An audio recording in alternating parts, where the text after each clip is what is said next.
Well, good morning again, everybody. As Shelley mentioned, I'm going to kind of give you guys just an overview of the Cotton Research and Promotion Program. So hopefully everybody on the call is at least semi-familiar with who we are, but if not, hopefully this will kind of give you a quick introduction to what the RMP program is and what some different functions and arms that we have.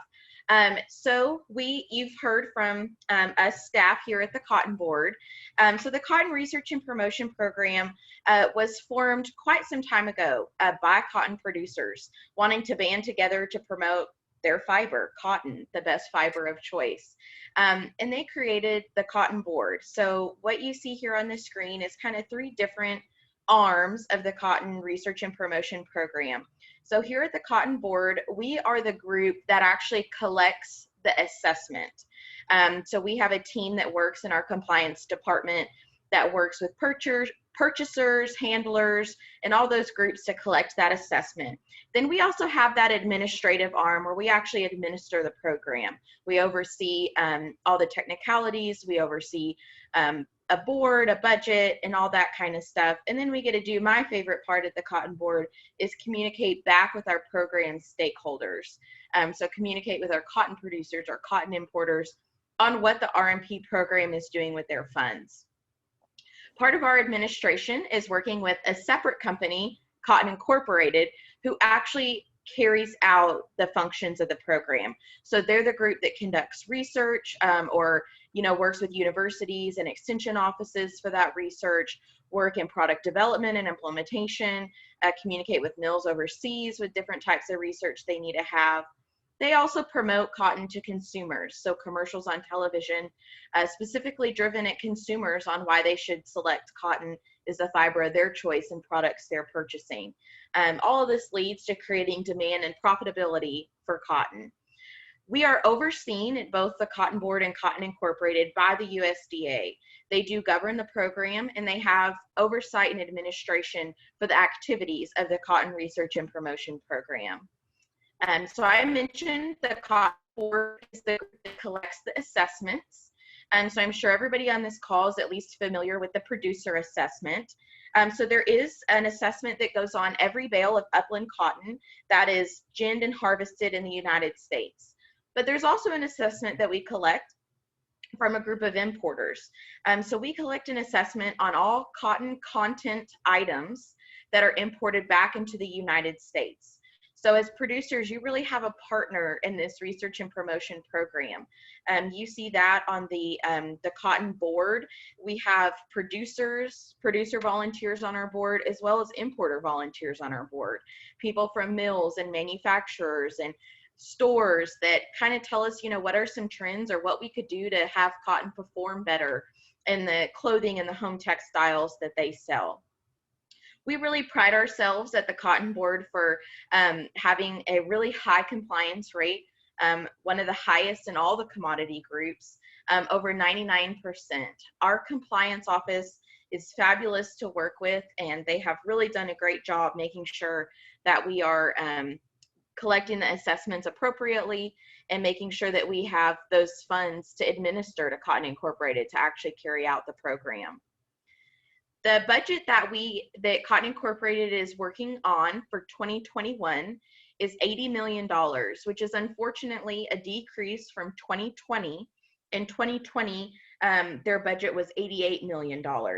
So even with this decrease in funding, we still have a very strong plan and budget in place at Cotton Incorporated, focusing on several key areas that we've determined were company-wide initiatives through 2021. Those top program priorities are going to include sustainability, product innovation, farm profitability, cotton seed value, and lint contamination. We were really excited over the last several years at the Cotton Research and Promotion Program. We've been very successful with managing our resources and helping rebuild cotton's marketing chain so that even in a year like this where we have to decrease our budget, we can still keep it pretty strong. We want to make sure that we're still creating demand and profitability for your fiber, cotton, and we're able to do that with this strong budget. The program that we're here to talk about today is the state support research. So through the research that Cotton Incorporated conducts, a portion of those assessments are directly invested in the states. So we want to make sure that there is localized research that is there for all of our producers in the cotton producing states that's specific to issues or concerns or problems that they have in their region.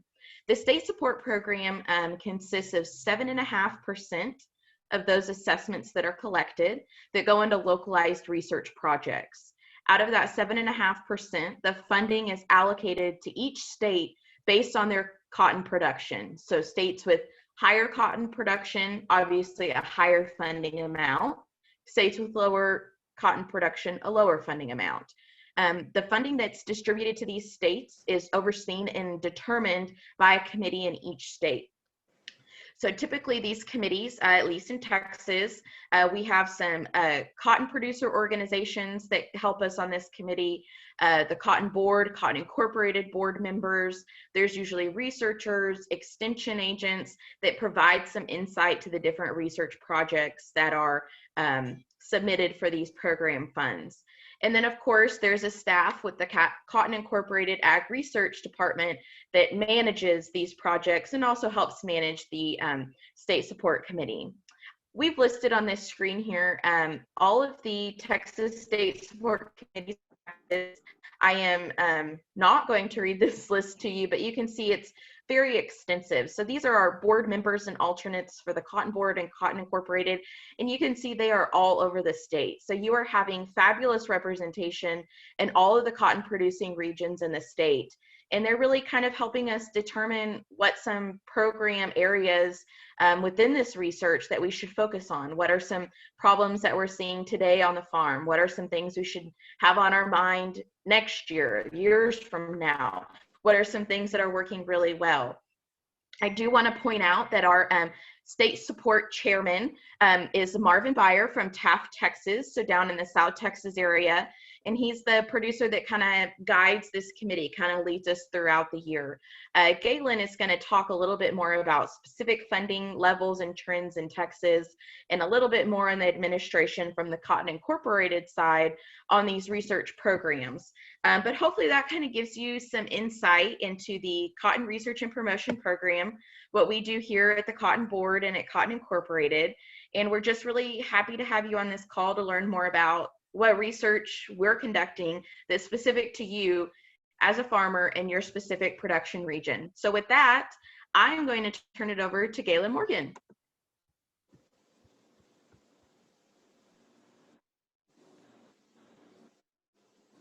You still with us, Gaylon? There you are.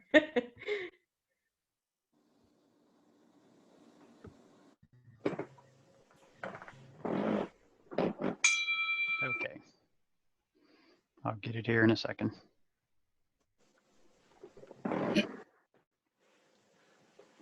Had it earlier. Okay. Sorry about that slight delay. No worries. Christi and Shelley asked me to kind of give an overview of the Texas State Support Committee and some of the projects that are currently being funded. And yesterday we had a presentation to kind of the South Texas and Blacklands regions, and then today we're kind of focusing on the rolling plains and out into the Panhandle and far west Texas. So appreciate the opportunity to be here. There's a lot of information to cover here, so I'm going to go fairly quickly, but if you have questions, don't hesitate to put those questions in the chat. And as Shelley mentioned earlier, one of the reasons for having this presentation is to get your input. If there are research areas that you think should be going on, then you can relay those to me or Shelley or Christi or one of the State Support Committee members that Shelley or that Christi showed on the list a little bit earlier. But I just wanted to show here, Texas total funding for 2020 was $1.27 million to the Texas State Support Committee. That's obviously a substantial amount of money, and by far more than any of the other states across the Cotton Belt. So, there's a lot of opportunity to direct funding and to make some major accomplishments with some of the research and outreach efforts that occur with these fundings. And this does not include the Cotton Incorporated Core Research Program, which is generally directed toward multi-state type efforts. So this is just for the State Support Committee as a whole. And basically this total funding is an Olympic average, 5-year Olympic average, where they take out the high and the low and then average the middle 3. And that's a really good way to do things, where it basically kind of levels funding over time. If there are changes, they're more or less gradual changes, which helps when you're looking at especially multi-year research projects. And I just want to go a little bit into the details of how, this is broken down. So for 2021, again, the total funding right at 1.27 million. And there are 9 different cotton production organizations within the state of Texas. So the way they've decided to do this, and this was decided probably at the beginning of the State Support Committee, is there on the right. You can see there's a pie chart.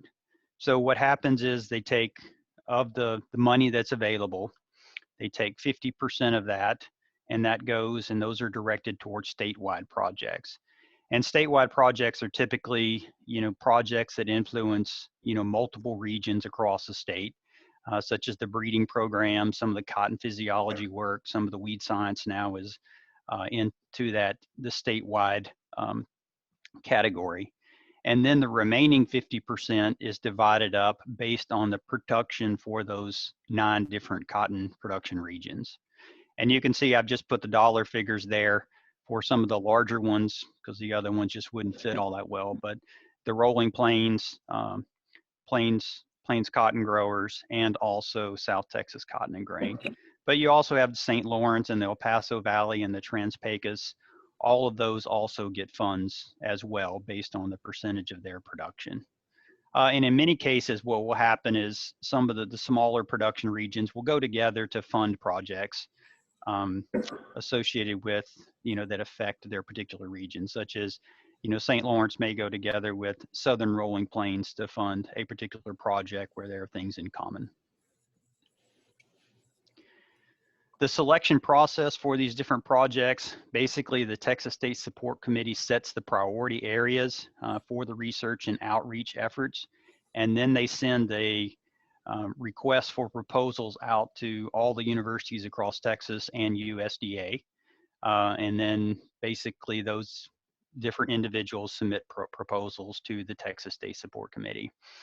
And then those are compiled by Aaron Nelson, with Texas Cotton Ginners Association. Aaron basically coordinates this group meeting in July and also in December for the Texas State Support Committee, and does a tremendous job with that. But he compiles those, and then this Texas State Support Committee comes together in July, and they make a decision on which proposals. But typically it's about 70 to 85 proposals are submitted each year for that $1.27 million.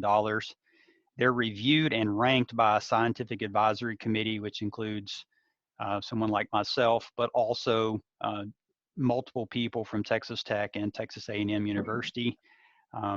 Aaron Nelson's on the committee as well, and USDA representatives are on the committee as well. And that's just to provide input and a ranking based on the scientific validity of some of these projects. Then the Texas State Support Committees, they have these rankings, but it's at their complete discretion as to which projects actually get funded. And that decision's, usually made over a 2 or 3 hour period as we go through these various proposals. It should be made clear these projects are funded annually, but the Texas State Support Committee recognizes the need for some projects to be funded in multiple years. So they're funded annually, but basically they renew those same projects over time that need to be conducted over a multi-year period. In 2021, there were 60 projects that were funded, and I think we had about 20 to 25 new proposals. And I think about 15 of those about 5 of those were funded of the new proposals. But quarterly and annual reports are required for each project. So after this Texas State Support Committee decides on which projects are going to be funded, those then come to Cotton Incorporated to basically implement the funding part of it and to follow up on the initiation of those projects and also the progress of those projects. And that's where each of these projects have to submit a quarterly and annual reports through Cotton Incorporated. And then, of course, in December, many of you are familiar with this, there's an in-person presentation in Lubbock, usually the first week of December, where the scientists get up and present their findings from and what they've accomplished with the Texas State Support Committee funds. And I just want to point out, you know, these funds, they go a long way to accomplishing things for you guys. There's a very positive return on investment. But from the scientist perspective, there are many benefits as well that then obviously benefit the cotton growers across the state. But with these Texas State Support Committee funds, there's no overhead paid to the universities or USDA. Many of the grants that the scientists get from USDA or other granting agencies, they're paying anywhere from 25 to nearly 50% overhead. So basically the money that you guys and ladies provide through the State Support Committee, that goes much further for the scientists being able to accomplish things on your behalf. This also, these funding also keeps preeminent scientists from the universities and USDA engaged in cotton and doing cutting edge research. In many cases also these funds, they provide seed funding for researchers to pursue larger federal grants, which again leverages your money and keeps them working in cotton. And also several of the projects are, with the extension specialists in particular, some of them are written fairly broadly to address emerging issues. But the other thing those funds are used for is they're used to leverage against the company, the funding that a company may be providing. And the specialists may use those funds to add a treatment or 2 or 3 or 4 to keep some of those industry trials more balanced, so that you guys can get unbiased information regarding some of the new technology and things like that. And another important point, a lot of the funding also goes to either directly or indirectly into training the next generation of farmers, leaders, consultants, county agents, with knowledge of cotton and also the desire to serve the cotton industry. There are a few examples of some of the leveraging that occurs with these funds. The Ag and Food Policy Center, who's been funded right at $12,500 for quite some time. They figure that for every dollar that's invested by the Texas State Support Committee, they return about $142. And then I didn't have any hard numbers for this next one, but I would say, just generalizing, at a minimum, most ag research is probably leveraging at least, for every dollar you invest, there's a return of $10 on that. And again, that's due to leveraging with other grants they may have that they're able to attain due to your support, or leveraging industry funds and things like that. This is an example. This is the 2021 projects. There are 2 slides here. These are way too small to read, but I just wanted to show you kind of the vastness of some of the different projects that are ongoing across the state. And I can provide this list to you, and it's also, I'll show you a web page where you can look up all this information as well if you have interest. But that's the part of the projects. These are the remaining projects, and they're in the middle of the page. You can see we start the 21A here, and these are the new projects that were submitted for 21. So you can see it's quite a long list of new projects every year. So there's generally quite an influx of new ideas, both for research and outreach associated with cotton. And then the State Support Committee, balances those renewals of some of the ongoing projects versus the new projects proposals that are submitted. So again, after these projects are funded through this, are decided on by the Texas State Support Committee, they're basically assigned to one of the ag and environmental research staff, such as myself, Cater Hake, Ed Barnes, Ryan Kurtz, Tom Wiedegardner, Don Jones, based on discipline. So basically, Jane Deaver's program, for example, she's assigned to Don Jones, the breeding, and most of the people that I'm a program manager for are in weeds, nutrient management, or soil health, and then Ryan Kurtz is entomology, etc. So, and then again, we do the quarterly reports from that after the and final reports for these different projects. And if you want to dig into the details of this, there is on the Cotton Incorporated webpage, there is exactly the State Support Committee program. You can look up the projects that have been funded, their funding level, and I think there's a brief description of the project there as well. Oh, and forgot to mention also there's a lot of just general cotton management information that's available on Cotton Cultivated. There's also the weekly weather report, the economic report is there, and links to the various crop management videos and things like that. So now I'm going to get into some of the different actual projects that are funded. And again, due to the many projects that are funded, I'm just going to kind of hit this at a very high level. But again, if you have questions, you can put them in the chat. We'll be glad to visit with you afterwards.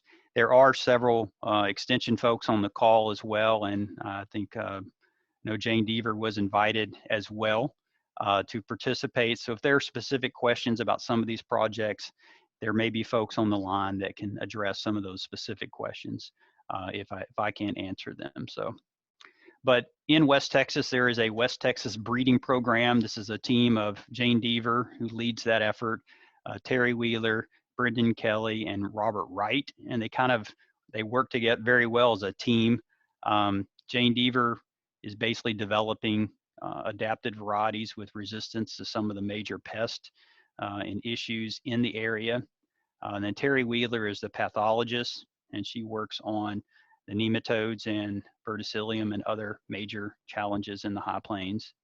And then Brendan Kelly is on the fiber side of things, just making sure that as things are developed, they have good fiber quality characteristics. And then Robert Wright's more on the kind of the molecular sides of things, of new ways and using the latest in technology, molecular technology, to integrate that into the traditional breeding program.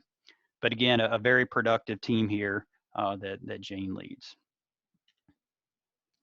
This is just a little bit more on some of the efforts and specifically what Terry Wheeler is doing associated with that breeding program, but screening commercial lines and varieties to identify the most tolerant for root knot nematodes, verticillium, reniform nematodes, etc. And then Terry Wheeler puts this information together every year, and it's available for anyone to see. But looking at the different rankings for the and yields for these different varieties and how they perform under usually low, medium, and higher disease pressure. In this case, it happens to be verticillium wilt. There's also a statewide team that looks at a lot of the cotton physiology side of things, so how the cotton plant grows, how we can kind of manipulate that. They also contribute to ideas looking at high throughput phenotyping, working with the breeders as well, but basically utilizing latest technology to understand crop growth and improve production efficiencies, including irrigation management, pest management, etc. And again, it's not just about conducting the research, but also identifying the tools that then can be adopted by growers, consultants, etc., that can help them with the bottom line. And of course, with the UAV craze, they do a lot of work with the UAVs and how that can actually be utilized within the cotton industry to make management decisions. The color there, the picture there in the middle is basically an irrigation regime, and you can see the different colors there based on the level of water stress within that. So a lot of irrigation research going on as well, in particular in the West Texas part of the state. The other thing that a lot of going on are kind of a systems approach to dry land and also irrigated systems for the economics and sustainability. There's been obviously a big push for cover crops and reduced tillage across the state, and a lot of the work being done by Paul DeLon and Katie Lewis and a lot of the others are looking at this and how this can fit into the West Texas rolling plains management systems.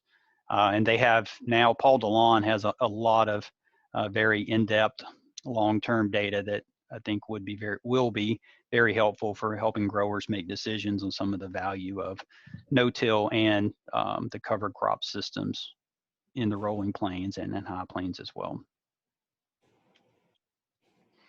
Another big component of this is on-farm variety trials. Both Murillo Maeda, Emmy Kimura, Jordan Bell, Reagan Nolan all conduct on-farm variety trials called the RACE trials, Replicated Agronomic Cotton Evaluation Trials. They were started by Randy Bowman many years ago, but these are on-farm, large plot, grower-managed trials. And they include the latest company releases. And basically, the point is to see these varieties on a large scale so growers can make decisions on variety selection, because that is one of the most important decisions they make the entire year. But some of the regional race trials, again, these are all available, most of them on cotton.tamu.edu. But Reagan has 4 locations the past couple years. Emmy has about 10. Murillo has about 12, and then Jordan Bell has about 8 up in the Panhandle. So these are all available to you guys, and a lot of use of this data each year. Nutrient management is another focus area due to being one of the major inputs that you guys and ladies have each year. But looking at ways to increase nutrient use efficiency. Some of the work that was funded by the State Support Committee funded Katie Lewis and Glenn Ritchie to look at modern cultivars and how nutrient uptake may have changed for modern cultivars versus some of the older cultivars. And there's the graph there on the right kind of shows how some things have changed over time between some of the newer and older varieties. And Katie and Glenn recently published this also in a journal publication. I think there was a news brief that came out from Texas Tech as well on this topic. But again, this was funded through State Support Committee. Also funding, looking at potassium recommendations. Some of the work funded by State Support Committee was utilized over several years, and that data was used to modify and update the potassium recommendations in cotton. And then, of course, there's always evaluation of new products that are coming on the market and what value they bring to the growers. Harvest aids. There typically have not been any really new harvest aids of recent since Sharpen was released, but they're still obviously a very important component of maintaining fiber quality. And I know Murillo and several of the other extension specialists and others do various product evaluation timings of these harvest aids, because we know each year is different, especially up in the high plains, and the season is sometimes much shorter than we want. So looking at these products and timing in order to maintain that fiber quality. And again, a lot of these revolve around educational events as well. Insect management is another big part. This is probably the best place and is funding to support the integrated pest management. A lot of these grants actually go to various IPM agents. I think Brad Easterling was on the phone and Danielle Sakula was on the phone, but many of them get some funding through this to address, the local needs. It may be insect related or it may be irrigation related or whatever, but the IPM agents are directing that very local research in many situations. There's also the funding also includes the evaluation of new products, insecticides, biological, and also the new traits as they're coming into the market and how they may affect the growers and how adapted these varieties are and these traits are for you. For example, Thrive On's coming on by Bayer. I'm sure that will be in a lot of the trials that the various entomologists will be conducting this year. And then, of course, a lot of outreach and outreach occurs on from the various researchers and entomologists. I know that BT isn't quite as important for some of the production regions on the phone, but we've seen over time that the BT resistance has basically been breaking where the Bollgard 2 and the Wide Strike has basically got nearly complete resistance. But we're fortunate, and that's the lower right hand there, that the VIP traits continue to hold up. And this is some of the work that is led by David Kearns, but in cooperation with IPM agents and entomologists such as Sue Haas across the entire state. And then, of course, they conduct the traditional insecticide efficacy trials, which again are directly or indirectly funded through State Support Committee. Another big area, and this is a statewide effort as well, led by Pete Dautre there in Lubbock, is focusing on weed management and especially in particular herbicide-resistant weeds, since they've become such a major challenge in our crop production systems. And the graph there on the right just shows we continue to have more and more herbicide-resistant weeds developing, and we also have weeds developing resistance to multiple modes of action.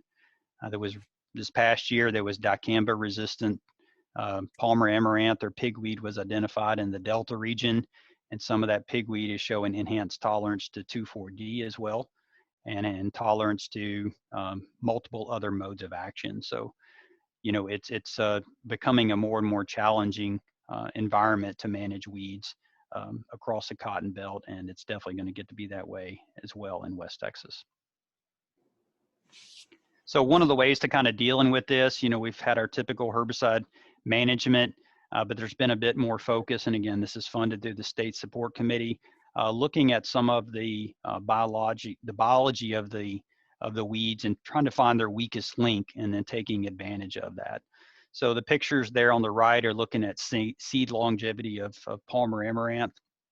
So if we know Palmer amaranth is a short-lived seed in the ground, then that kind of changes our management strategy moving forward. We can manipulate the fact that it has a short seed life in the ground and modify our management strategies accordingly. Of course, there's other options being looked at, post-harvest management and also cover crops for suppressing weeds. And again, just kind of adding another selection pressure in there besides just herbicides. But the typical herbicide efficacy trials are still ongoing, both with, you know, products as they come on the market, which is up in the right side in the green, but also looking at the new traits that are coming, herbicide tolerant traits that are coming into the market. So I know there are multiple trials going on by the weed specialists, the weed scientists across the state, looking at the new isaaxaflutol tolerant traits by BASF, so the GLITP that's going on. And the graph there in the lower left is some work that Pete's graduate student has been doing in really a belt-wide effort, but also looking at it in multiple locations in Texas. And then, of course, trying to use the drones as well, or the UAVs, in order to either look at weed identification, possibly spot spraying, and things like that. So again, a lot of the technology is being integrated into the weed management program as well. And then identifying and developing management strategy for diseases. So with Terry Wheeler and Cecilia up at Lubbock, but also others, you know, in the West Texas Rolling Plains region, you know, identifying emerging diseases and then providing unbiased evaluation of products and herbicide resistant traits, new genes, new traits, new cultivars, and then relaying that information on to the growers. So in the pictures there, that's the Fusarium race 4, which excuse me, you have all probably heard about in the El Paso region, and there's obviously a concern about it moving to other parts of the state. But these pathologists are looking at, you know, keeping an eye on that. And it was a statewide effort, even though it was only found in El Paso. The State Support Committee recognized the importance and how it could impact the entire state. So for example, this FOV4 research is funded through a statewide effort. So there are just a few examples I want to say here about, you know, how emerging issues are being addressed, but also how your support through the Texas State Support Committee and the research you're funding helps you in other ways. So basically, a lot of the research that has been funded for, especially the insect work or disease management or weeds, that in some cases that's related to um, it provides support and data for section 24s and section 18s for pesticide use to battle emerging pests. So for example, from some of the data collected and working and some of the things supported through the Texas State Support Committee, some of those dicamba label modifications that have occurred just for Texas through a 24C, that's occurred working with the research scientists and some of the research funded through the State Support Committee. The top guard for cotton root rot control, that funding was started well over decades ago, and based on those research results, there was a section 18 for top guard, and now you guys have been utilizing that and benefiting from that product for 6 probably plus years now. And this isn't such a big deal in a lot of the West Texas region or rolling plains, but some of the research funded through chemical stalk destruction as dicamba and enlist cottons come out, that's changed the way they manage. And there was a section 18 developed for duplisan for chemical stalk destruction. And then also your support through the Texas State Support Committee helps a lot of the extension programs develop and implement key trainings, such as the oxen training program required for applications of the dicamba and the enlist products. And this is just an example of the number of people trained, both licensed and unlicensed, through TDA or with TDA and oxen trainings. Also, a lot of the research funded this State Support Committee is, very applied and very directed toward, emerging issues and immediate issues. But also, the State Support Committee has been really good at also looking at some of the longer term things as well, and longer term challenges, and selecting some of those products to fund. And this is obviously a molecular type slide here, and I won't even try to explain it because I couldn't even if I tried.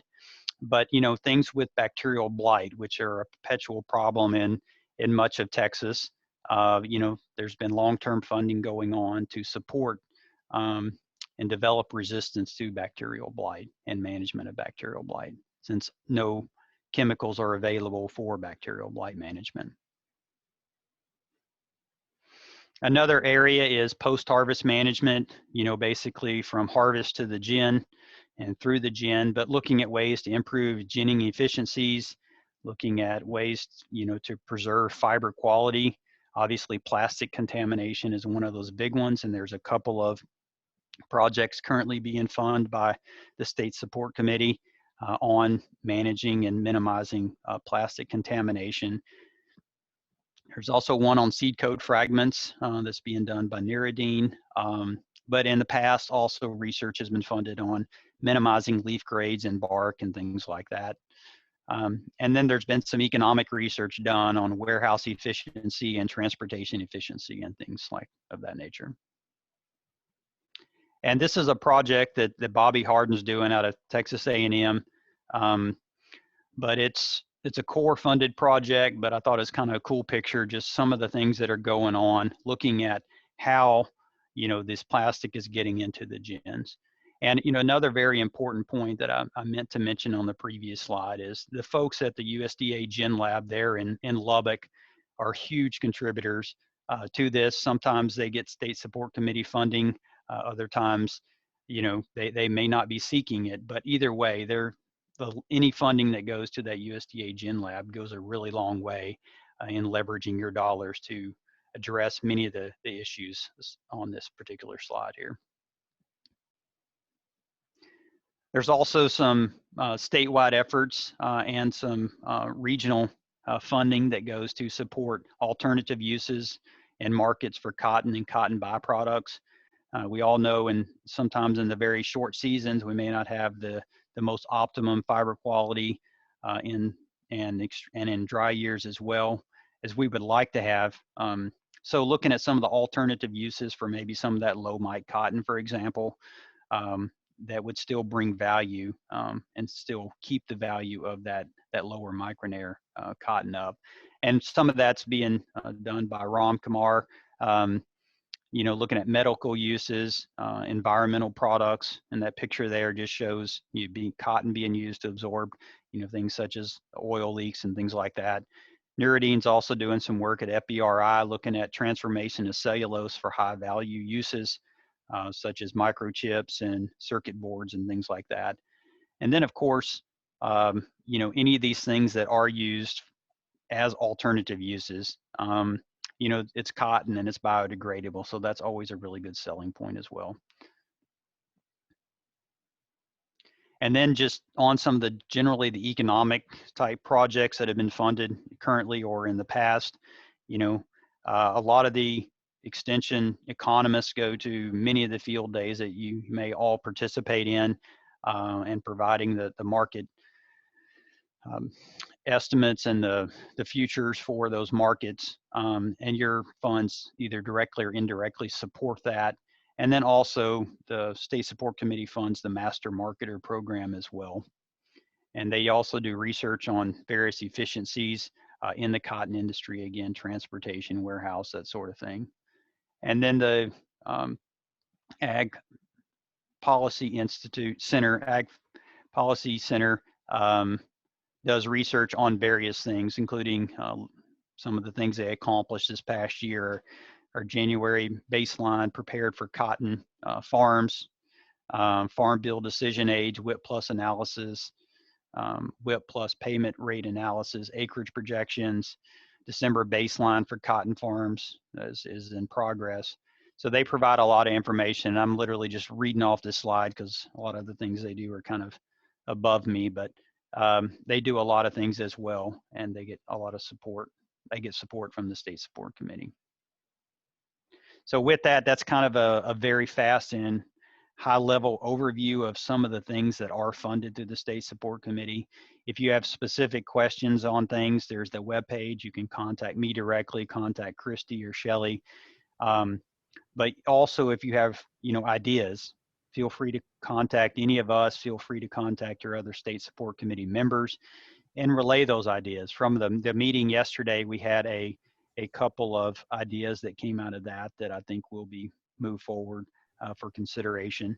But before I get off, I want to recognize Aaron Nelson, who again is with the Texas Cotton Ginners, but he's contracted with the State Support Committee to help organize and coordinate the State Support Committee meetings, in addition to pulling together these proposals and things like that. And he's been done a really great job with that. And then again, there are some extension and researchers probably on the line that would also be willing to answer any questions. So, Shelley, I'll turn it back to you.